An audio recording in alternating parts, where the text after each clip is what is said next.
What's going on, everybody? Strim Tom here, and today we are taking a look at the first look at the U43 Update 43 Palemaster. Really exciting. Going to be coming out alongside the Epic Destiny Pass and the new Epic Pass Lives. Update 43 will also contain a full revamp of the Palemaster tree. Now, some of you might be thinking, but Palemaster doesn't need a revamp. It's so cool. It does so many things. But the thing you have to understand is that Dungeons & Dragons progresses forward, and power creep is a thing. Different character classes get more powerful over time with the new items, new abilities, new enhancement trees, and sometimes things fall a bit behind, especially when the state of the game and how people like to play changes. One of the biggest examples is that Reaper mode drastically changed how people played the game. Suddenly you want to have a healer in your group, and when one of your party members isn't able to be healed by positive energy, that causes some big problems. So Palemaster fell a bit to the wayside, and most wizards you see nowadays don't even use Palemaster at all. This is trying to change that. So we're going to go through some of the changes, talk about them so you'll understand what the new Palemaster is going to look like and how you can use it. So to get started, some of the goals included in this pass are make Palemaster less about progressing through increasingly powerful undead forms and more about picking a single form to specialize in, which is very cool. Give each undead form a unique playstyle, allow players to specialize without enforcing each form completely into a specific role, help parties effectively interact with undead players, provide an actual way for Palemasters to combat undead, and help address concerns of survivability. So this is great. Last point to call out, one of the big changes is that undead players now be healed by 50% positive energy instead of having 0%. Basically, you can get healed like you're a Warforged if you happen to be an undead. This is a great change, and to kind of simplify, this is going to allow you a lot more versatility. Instead of just being, oh, you got to get the Lich form, it's the best form, now it's like, oh, you can maybe use zombie form, and it changes the way that you play as a Palemaster, or a Wraith form, or Lich form, or Vampire form. They're all different. So this is going to be kind of cool. There's your tree. Zoom out a little bit, maybe. There we go. There's your tree. Basically the same. A couple things are shuffled around. We're going to talk about that. So to start, core number 1. And we're going to go through the cores in order, whatever. Each core gives you negative spell power, negative healing amp. That makes sense. Core 2. So you're a multi-selector, you get to pick a Shroud. While you have a Shroud, you are healed by negative energy, you get 100% fortification, and you take 50% healing from positive and double damage from light, and you're considered undead. So what do the 4 different Shrouds do? There's Zombie, Vampire, Wraith, and Lich.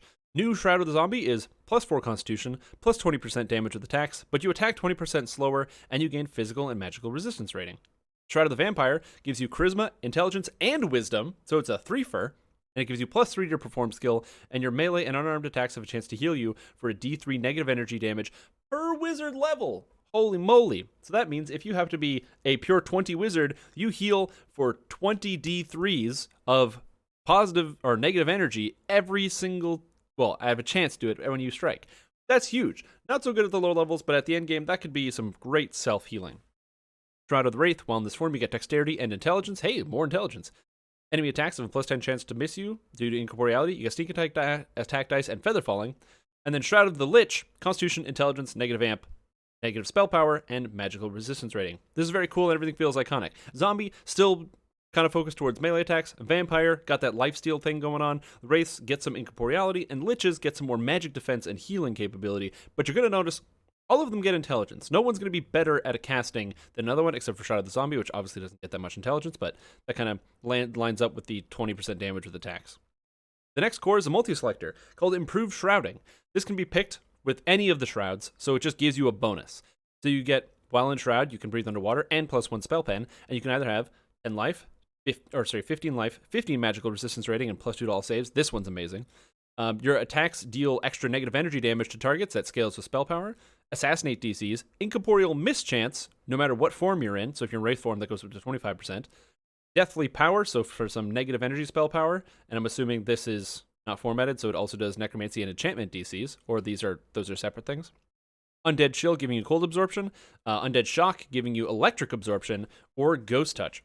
Very cool. Do you want to be a melee? There's some options. Do you want to be a spellcaster? You can pick necromancy DCs. Do you want some defense? You can pick up the Wraith form. That's awesome. Super cool. But you only get one of these, except Core 4, pick another one.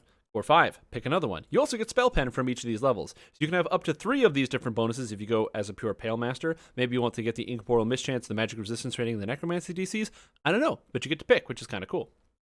Then Core 6, Undead Overlord. Active Greater Death Aura spell-like ability. It's like Death Aura, except it's 3 to 12 damage plus 1 point per 2 caster levels for anyone that remains within it. Cool. So it's a third death aura, stacks with the other two, so you can have 3 auras running at the same time. So you can have lesser death aura, and greater death aura. You also get intelligence, death block, healing amp, spell pen. Very cool. Let's look at some of the stuff that's actually in the tree itself now.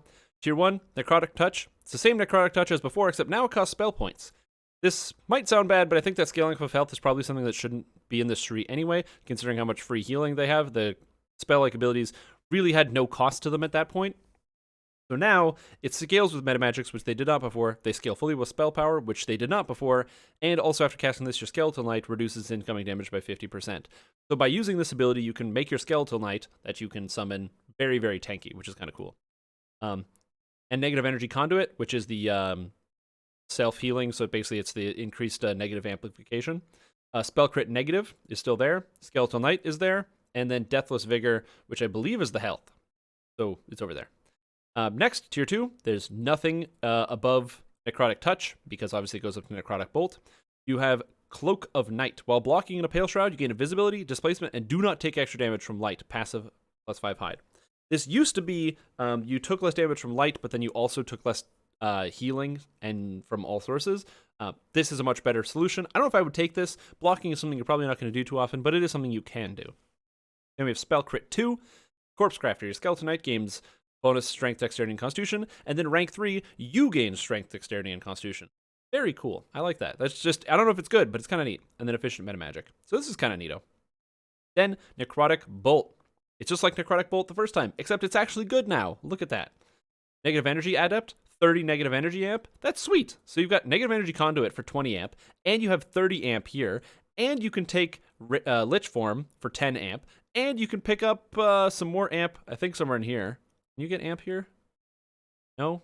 No, you can't take, you can't take amp from core 3 to 5, but you get amp for each core, and you get amp for the capstone. Man, there's a lot of negative amp in this tree now. It's crazy. Spell Crit, Eternal Furor. While you are in a shroud and your Skeleton Knight, you and your Skeleton Knight gain PRR while you're in a shroud, and then your Skeleton Knight also gains a ton of different stats so they can do more damage. I don't think the Skeleton Knight's super great as a damage tool, but it'll be better, and this is still just good. 3 points for 15 PRR. Heck yeah, that's great. Combining this with Eldritch Knight, you can get some real defensive bonuses, picking up a lot of physical and magical rating. Then you've got Tier 4s. These when you can start taking these at level 4 or with 20 points spent in the tree. Unholy Avatar. While in an undead shroud, your negative energy attacks leave a lingering debuff on undead foes that leave them vulnerable to negative energy if they were immune. So if you cast a negative energy spell, guess what? You bypass the immunity of undead. It's the same thing that sorcerers get, where they bypass immunity. You can do that with your negative energy attacks. Very cool. So you can just hit undead with your negative energy spells. You've also got Spell Crit.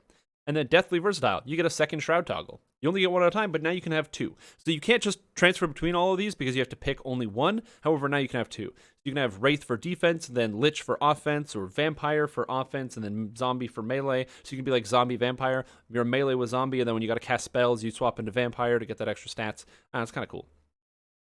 And then Continent. And then your Tier 5s, the biggest things. Necrotic Blast. Great ability, great spell. Now it actually works. Good job. Excited to use this one. Animate Ally. This is a raise from dead. So basically what it does is if somebody is dead, you can raise them, except it used to cause like a damage over time effect. Now instead, it just raises them as a zombie. So they actually raise, but they are classified as undead while they have the buff. If they die or rest, they get rid of the buff, but allows them to be healed by undead. So you can almost think of this as like a post-mortem converter to turn somebody undead, which is kind of interesting. Necromancy Focus is unchanged. And then you have Dark Discorporation, a multi-selector. So you can either have the Warlock spell, where you turn into a bat and float away, or you can have it reactive, so it automatically activates when you go below 50%, very common thing. And then finally Ascendant Shroud, where you upgrade your Shroud. So what are the upgraded forms? Which one should you choose? Let's take a look at that. Zombie. While in zombie form, you get 20 melee power, 10 PRR, and 20% racial bonus to maximum hit points. Oh my god, zombie tanks, 20% racial bonus to maximum hit points, that's huge. That's one of the reasons, the racial bonus to hit points thing is the reason why many tanks are artificers now. I would dare say almost all of them are artificers now because of all of the additional 20% racial bonus to hit points that they get. And now you get that as a zombie. Are we going to see some necromancer tanks? We've already been toying with them. Necromancer tanks are very useful for quests like Babala Saga because necromancers or things that are classified as undead are completely immune to horrid wilting, meaning you can do Babala Saga on Reaper 10 and just have someone who is in undead form kite all of the scarecrows, and as long as they don't die to 1 or 2 errant melee attacks, they can actually kite them forever and never worry about actually dying, which is very cool. That's super crazy. I can't believe that. Vampire. While in vampire form, you get +1 enchantment DCs. Your melee attacks have a chance to dominate your adversaries, so on hit, they have a chance to just be paralyzed based on your enchantment DC. And even if they make their save, they get a minus to movement attack speed. Very cool. I don't know if you would melee very often, but still +1 enchantment DC is useful. Wraith form, you get sneak attack dice, dodge and dodge cap, hide and move silently. And lich form, MRR cap, negative spell power, cold and electric resistance. So overall of these ones, zombie is the best, but it has the drawback of not getting any intelligence from the actual shroud, and also you attack slower. But for what it's worth, in a lot of cases, you're just going to take a zombie anyway and just play as a zombie for the 20% life, even if you're playing as a spellcaster. But if you really want to go deep, vampire, because it already gives you the DCs, you can have the enchantment DC here, which is pretty good, and then wraith form, dodge and dodge cap, you really can't complain about. I think that lich form is kind of the odd duck out. MRR cap, very useful for most spellcasters, but thanks to the addition of Eldritch Knight, it's fairly easy for most players to get light or medium armor.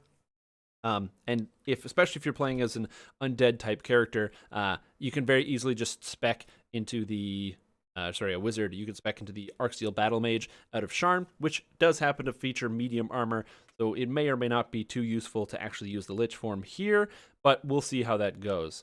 But very cool. Overall, there's a lot of variety. Just because you're playing zombie doesn't have to be melee, and just because you're playing lich doesn't mean you have to be like not melee. You can still decide to do all these things, combine them. They works very well with Eldritch Knight. I'm looking forward to seeing some of these builds.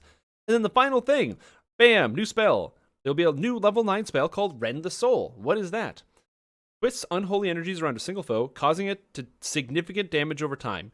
Deals 4 to 10 negative damage per 2 seconds for 10 seconds. Every cash level up to 20. A fortitude save reduces it by half. So it deals 1d4 plus 4 negative damage per cast level, maximum up to level 20 every 2 seconds for 10 seconds. So this is a very high damage over time, or high damage over time effect.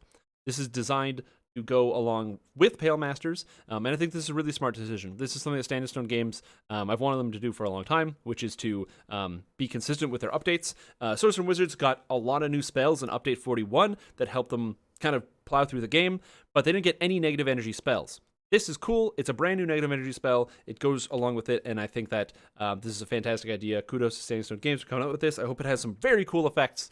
But yeah, Rend the Soul, new spell. This is actually such a powerful spell, you'll probably end up using it on all of your Sorcerers and Wizards. It's better than all the other dot spells in the game, so look forward to seeing a lot of people rending some souls, which means you're going to have to focus on getting negative energy spell power, so you're going to have to do all sorts of stuff. Oh, it's going to be crazy. How you're going to spend your points, it's really tough. Looking over this tree, you could go into the Skeletal Knight route, but you likely will avoid it, or at least I would avoid it for sure. If I'm going through here, I'm picking up Necrotic Touch, Bolt, and Blast.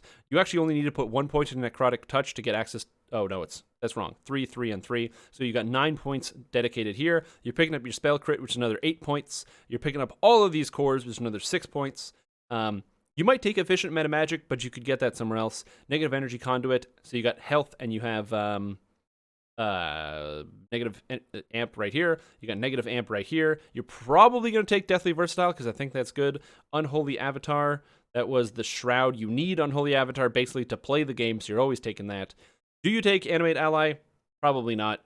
If you have access to Raise Dead Scrolls, you're not going to take it. If you don't have Use Magic Device, let's just say you're playing a First Life character, or you're playing a Warforged who has very bad charisma, Animate Ally might be right up your alley. Necromancy Focus is good. I personally wouldn't take Dark Disc Corporation. I don't value the defensiveness of it. And honestly, in a lot of cases, you might even skip Ascendant Shroud. So I think the point spread's pretty interesting in this tree. I'm really looking forward to some of the improved shrouding effects, the actual individual shrouds. And I'm probably going to make some type of shroud zombie monk garbage that's going to be terrible. I can't wait to hate it. But anyways, that's all I got here for you guys. Hope you're looking forward to the update 43, coming with all sorts of new stuff. We're talking epic past lives, epic destinies, now Palemaster. What else could show up in update 43? Stay tuned, we're going to talk about it later. But that's all I got, so thank you for watching. Have a super day. Are we cut? That's it? Yeah? Oh, thank God. Oh. You know, making these videos is so hard. I have to like yell at my camera, be like, "Oh, check it out! Look at this!" And I gotta be the character. Oh, it's so hard to like play a character on. Smile for so long, get so excited. I mean, I am excited, of course, obviously. No. What? Oh, the camera's still rolling? Um. Yeah, get excited because update 43 is gonna be awesome. I gotta go sprinkle the fairy dust.